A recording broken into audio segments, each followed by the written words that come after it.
Well, a very good evening, everybody. This is a Gulf Harbour Radio, Patricia and David, ZMH 286, and this is Friday, the 29th of October, and some very good news today for some people who are waiting to come to New Zealand. But first, let me tell you what sort of a day we've had here, but cooler than what you've experienced up there in the islands. But we now have about 90% cloud cover. It's sort of had a bit of showering on and off. But 19 degrees at the moment, 66% relative humidity, 12 knots from the west, which is quite lovely for the boats coming in, and the bar is 1011. So pretty good conditions for boats underway.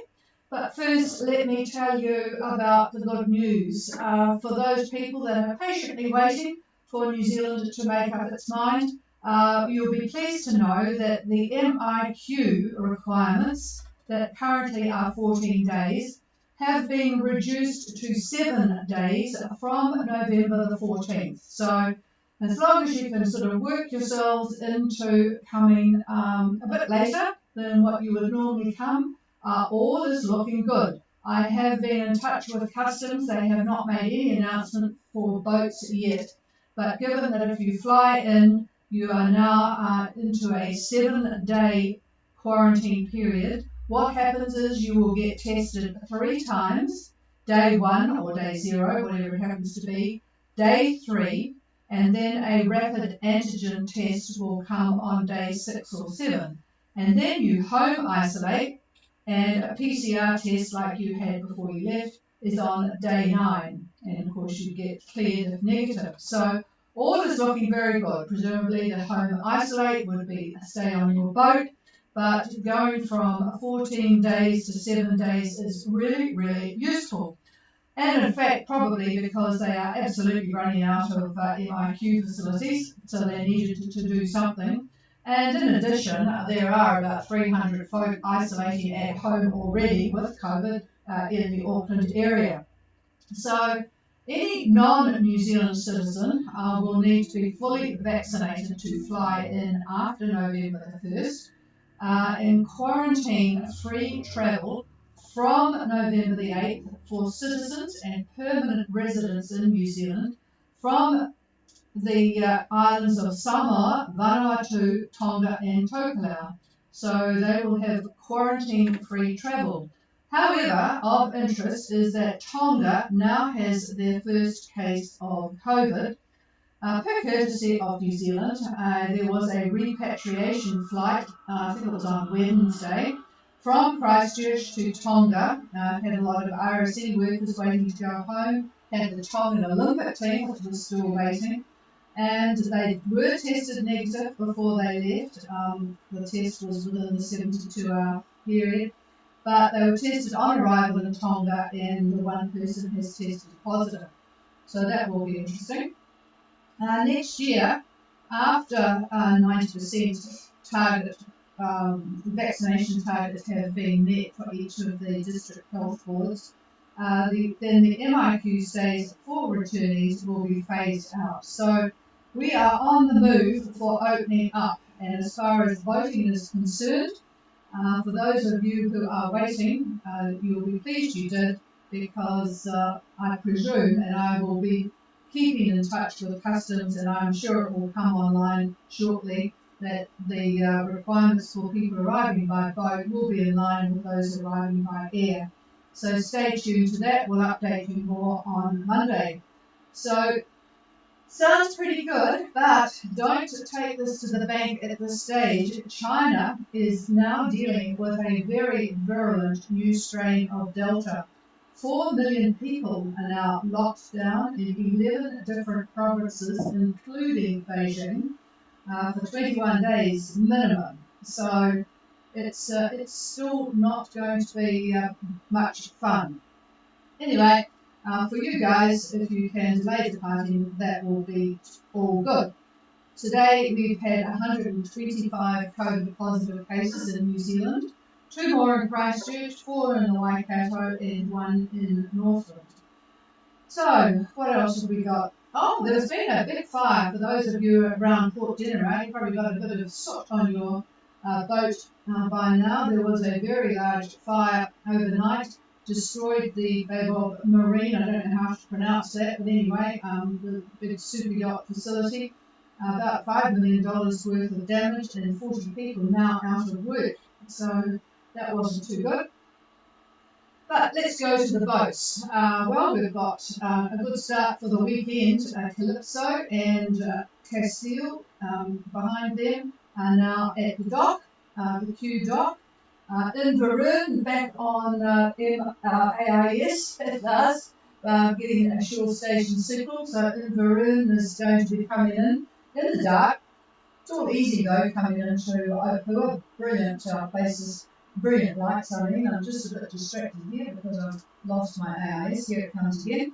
Okay, so we've got Inverurie is going to be the next one in, and then coming from the west we have Silver Light, a New Zealand boat, and Kiwi Summers. Kiwi Summers has come from Langkawi, so quite a long passage for them. They are still a little bit further out there at 169 east and 32, but they'll be in over the weekend. And then of course we've got Incentive, the Dutch boat, up at 32 at the moment, 174 almost. And then a couple of boats coming from French Polynesia, Shapeshifter, British boat, and also Greek, sorry. Shapeshifter 2 is Greek, and the British boat is Sapphire 2 of London. So there'll be a bit of activity on the dock. Castile and Calypso did a good thing, came in after 3:30 this afternoon, so they'll be on the dock overnight. And then tomorrow they'll be met by Inverurie and a bit more activity over the weekend. So hopefully they'll get their COVID test. I'm sure all will work well. Customs do, of course, work right through the weekend. So that's good. Lovely conditions for them. Welcome to New Zealand. I don't think that they will hear unless they're already organised with their streaming. But welcome back. And here's David with our weekend update. Yeah, not much to talk about, but anyhow, good afternoon from the weather desk. Taking a look tomorrow around lunchtime, we will be entertained by a complex depression right smack in the middle of the Tasman. The main low, however, is just to the west of the South Island, with fronts and depressions completely covering the Tasman Sea from 30 south all the way down to the low center. Not a pretty picture if you're sailing in that area, and no one that we know of is in that location, so that's good. By Sunday, that low, or the main part of the complex low, will be over New Zealand, and at that time we'll see a high east-northeast of New Zealand. Will be centered about 35 south and 160 west, 160 west. And the next high will be over southeast Australia, and by Monday it will move over the mid-Tasman.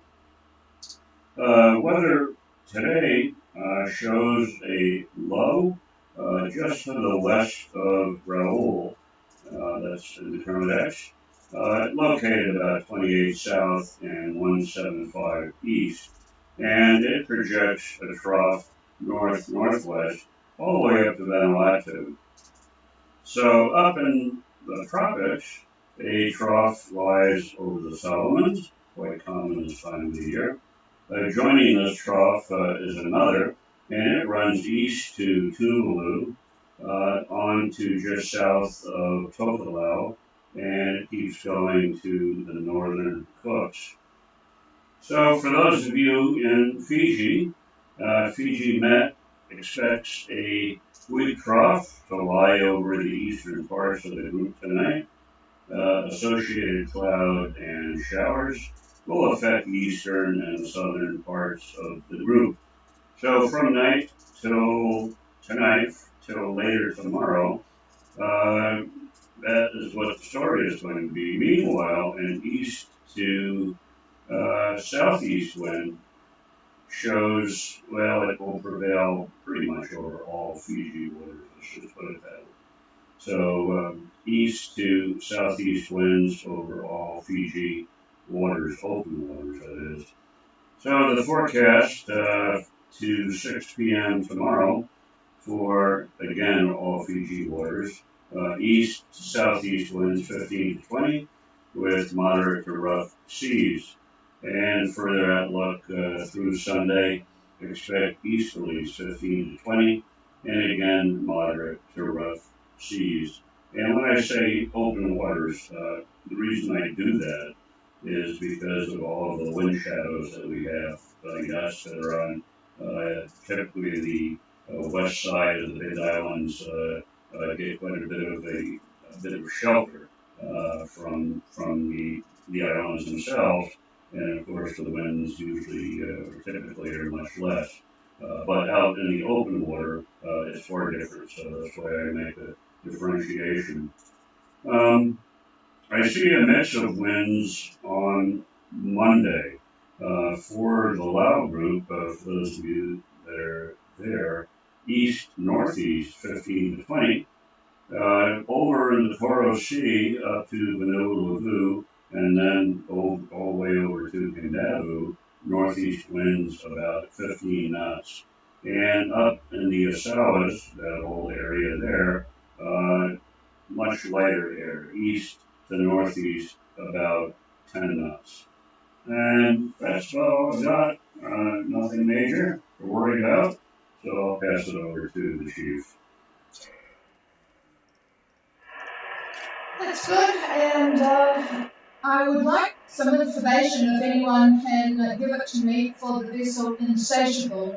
They are not on any form of internet. Josh isn't, single-hander. Does anybody know the position of Insatiable? I'm thinking that he will be fairly close to coming into Opua. If anyone can give me any information on that. Our email address is ghradio@extra.co.nz, ghradio@xtra.co.nz, and we now have a shower of rain. So much for the nice weather that I told you about. I'll just do a call. Is there anybody wanting to make contact with Gulf Harbour Radio? Please call.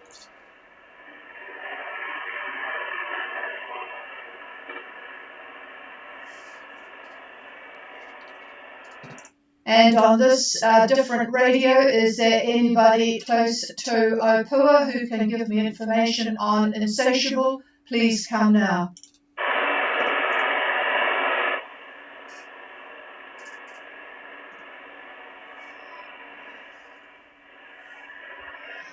Well, nothing cleared, unfortunately. If there was anybody that is listening from the island, it would be great if you could give a call for Insatiable. Is there anybody that could put a call out from the islands or on their way that can copy me? Please come now.